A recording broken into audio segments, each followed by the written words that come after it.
Hi friends, आपका बहुत बहुत स्वागत है आपके अपने YouTube channel Indian stock market में। फ्रेंड्स, आज मैं आपके लिए एक पैनी स्टॉक लेके आया हूँ जिसका नाम है जीटीएल इंफ्राटेक लिमिटेड।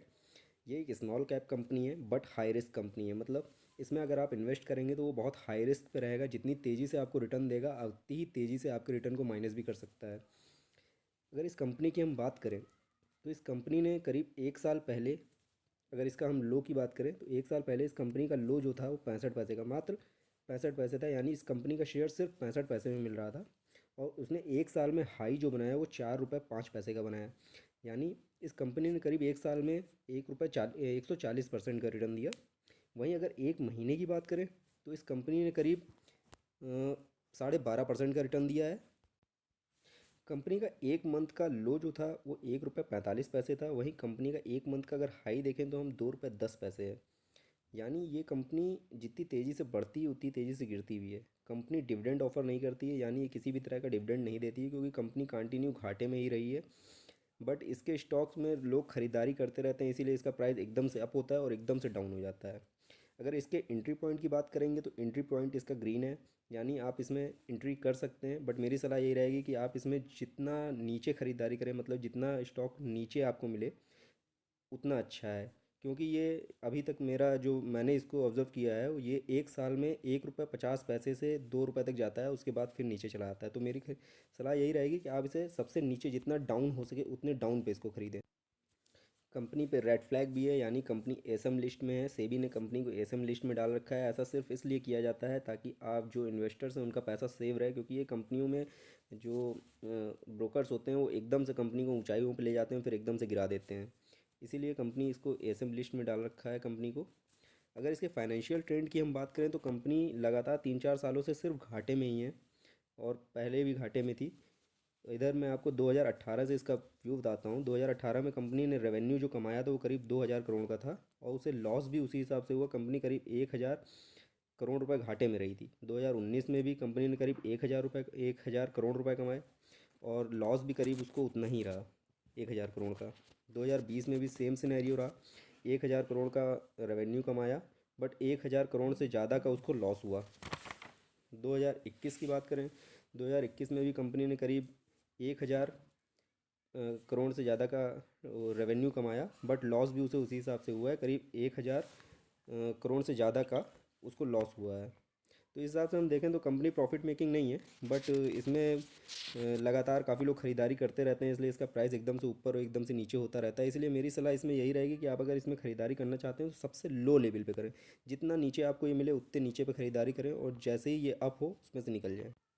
अगर इसमें हम प्रमोटर्स की होल्डिंग्स की बात करेंगे तो इसमें प्रमोटर की होल्डिंग मात्र 3% की है।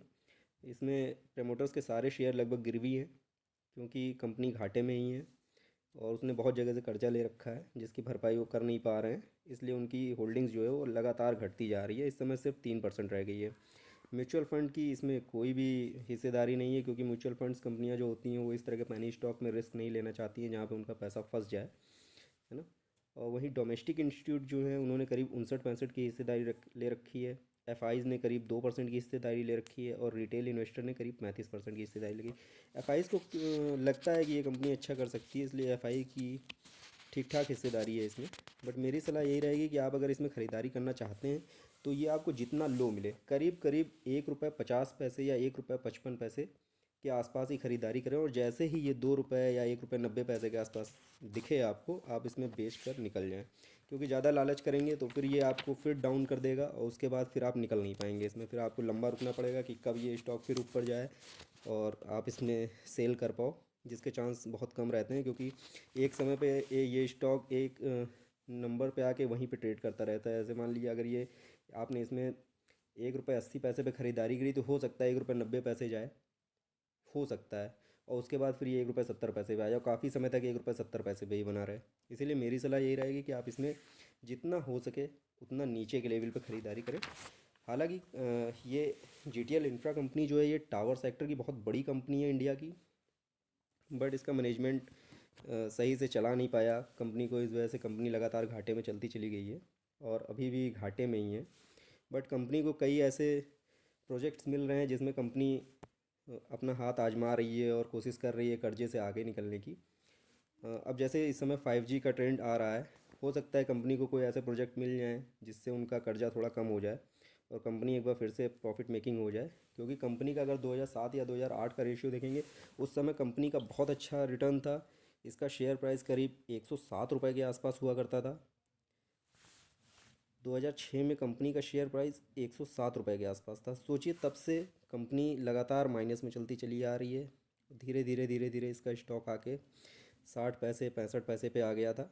उसके बाद कंपनी फिर से थोड़ा वर्क करती है, थोड़ा रेवेन्यू इकट्ठा करती है, बट लॉस से नहीं निकल पा रही है।